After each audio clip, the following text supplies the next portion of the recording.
கிறிஸ்துவுக்குள் மிகவும் பிரியமான சகோதர சகோதரிகளே, இயேசு கிறிஸ்துவின் நாமத்தினாலே உங்கள் யாவருக்கும் எனது அன்பின் நல்வாழ்த்துதலையும் வணக்கத்தையும் தெரிவித்துக் கொள்கிறேன்.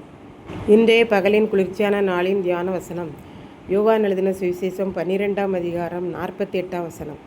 என்னை தள்ளி என் வார்த்தைகளை ஏற்றுக்கொள்ளாதவனை நியாயம் தீர்க்கிறதொன்று இருக்கிறது. நான் சொன்ன வசனமே அவனை கடைசி நாளில் நியாயம் தீர்க்கும். இயேசு ஜனங்களோடு பேசுகிறார். மக்கள் கண்கள் இருந்தும் காணாதவர்கள் போல் இருக்கிறார்கள், இருதயம் இருந்து உணராதவர்களாய் இருக்கிறார்கள் என்றார். யூதர்களில் அநேகர் இயேசுவை விசுவாசிக்கவில்லை, ஆனாலும் அதிகாரிகளில் அநேகர் இயேசுவை விசுவாசித்தார்கள். யூதர்கள் எருசலேமிலே இயேசுவை விசுவாசித்தவர்களை ஜெப ஆலயத்துக்கு புறம்பாக்கினார்கள். ஆனால் அதிகாரிகள் இயேசுவை ஏற்றுக்கொண்டாலும் அவர்கள் பரிசேயர்களுக்கு தேவைப்படுவதினால் ஜெப ஆலயத்துக்கு புறம்பாக்கப்படவில்லை. ஏனென்றால் தேவனால் வருகிற நன்மையை விட மனுஷனால் வருகிற நன்மையை அதிகம் நம்பினார்கள். அப்பொழுது இயேசு, என்னிடத்தில் விசுவாசமாய் இருக்கிறவன் எவனோ அவன் என்னை அனுப்பின பிதாவை விசுவாசிக்கிறான். என்னை கண்டவன் பிதாவை கண்டான். என்னை நம்பியிருக்கிறவர்கள் எல்லாருடைய அக இருளை போக்கும்படியாக நான் உலகத்திற்கு ஒளியாக வெளிச்சமாக வந்தேன் என்றார். ஒருவன் வேத வசனங்களை வாசித்து அறிந்தும் என்னை நம்பவில்லை என்றால் நான் அவனுக்கு தண்டனை கொடுக்க மாட்டேன். ஏனென்றால் நான் எப்படியாவது அவர்களை பாதுகாக்கவும் பரலோகம் கொண்டு செல்லவும் வந்தேன். என்னை தள்ளிவிட்டு வேத வசனங்களை வாசித்தும் அதன்படி செய்யாமல் போகிறவனை நியாயம் தீர்க்கும் காரியம் ஒன்று இருக்கிறது. வேதத்திலுள்ள சத்திய வசனமே அவனை நியாயம் தீர்க்கும் என்று இயேசு கூறினார். நான் என் வாயில் வந்ததையெல்லாம் என் இஷ்டப்படி பேசவில்லை. என்னை அனுப்பின பிதாவானவரே நான் உங்களிடம் என்ன பேச வேண்டும் என்றும் எப்படி பேச வேண்டும் என்றும் எனக்கு கட்டளை கொடுக்கிறார். அதையே நான் உங்களிடம் பேசுகிறேன். பிதா எனக்கு கொடுக்கிற கட்டளை எல்லாம் உயிருள்ளதாகவும் எல்லாரையும் எப்படியாவது பரலோகம் கொண்டு போய் சேர்ப்பது பற்றியும் இருக்கிறது.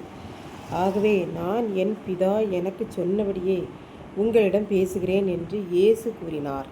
இப்படித்தான் ஒருவர் அனுதினமும் வேத வசனங்களை வாசித்து விட்டுதான் தன்னுடைய வேலைக்கு செல்வார். ஒரு நாள் இரவில் அவர் ஒரு தரிசனம் கண்டார். பரலோகம் செல்வதற்காக எல்லாரும் வரிசையிலே நின்றார்கள். ஒவ்வொருவராக ஆண்டவரிடம் சென்றார்கள். ஆண்டவர் ஒரு ஞாபக புத்தகம் கையிலே வைத்திருந்தார். ஒவ்வொருவராக இயேசுவிடம் சென்று பேசினர். இவருடைய முறை வந்தது. அப்போது அந்த ஞாபக புஸ்தகத்தை விரித்து அதை புரட்டி பார்த்துவிட்டு சொன்னார், மகனே, நீ தினமும் வேத புத்தகத்தை எடுத்து வாசித்தாய், நானும் சந்தோஷப்பட்டேன்.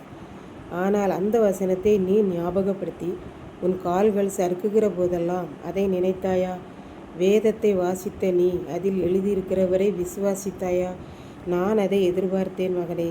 அதனால் அந்த வசனம் சொல்லுகிறது, இந்த மகன் வேத வசனங்களை வாசித்தான், ஆனால் அதை விசுவாசித்தானா? அந்த வசனத்தையும் அதில் எழுதியிருக்கிறவரையும் அப்படியே ஏற்றுக்கொண்டானா? இல்லையே. அப்படியானால் இவன் எப்படி பரலோக ராஜ்யத்துக்கு போக முடியும்? இவன் இருதயம் இருளாயிருக்கிறதே, எப்படி அவன் வெளிச்சமான இடத்தை காண முடியும் என்றார். இப்படி கண்டு அவர் விழித்து கொண்டார். இதை கேட்டுக்கொண்டிருக்கும் எனக்கன்பானவர்களே, இன்றைக்கு நாம் அனுதினமும் வேத வசனங்களை வாசிக்கிறோமா இல்லையா? வேத வசனங்களை நம் மனதில் வைத்து கொண்டு எங்கேயும் செல்லுகிறோமா? அதை தியானிக்கிறோமா? வசனம் நம்மோடு பேசுகிறதா? இருள் அகன்று போயிருக்கிறதா என்பதையெல்லாம் நாமே சிந்தித்து ஆராய்ந்து பார்ப்போம். இந்த தரிசனத்தை நாம் நம்முடைய மனதிலே கொண்டு வருவோம். பெயரளவில் வாசிக்காமல் உள்ளான மனுஷன் வல்லமையடையவும் பலப்படவும்படியாக நாம் வசனங்களை வாசிக்க வேண்டும். வசனத்திற்கு மாறாக நாம் செயல்படுகிற பொழுது உடனே உணர்த்தப்படவும் வேண்டும். அப்போதுதான் ஆண்டவர் நம்மோடு இடைபட முடியும். நாம் வேத வசனங்களுக்கு முதலிடம் கொடுத்து வாழ்வோம், ஆசீர்வாதம் பெறுவோம். கர்த்தர் தாமே இந்த வார்த்தைகளை ஆசீர்வதிப்பாராக. ஆமென். ஜெபம்.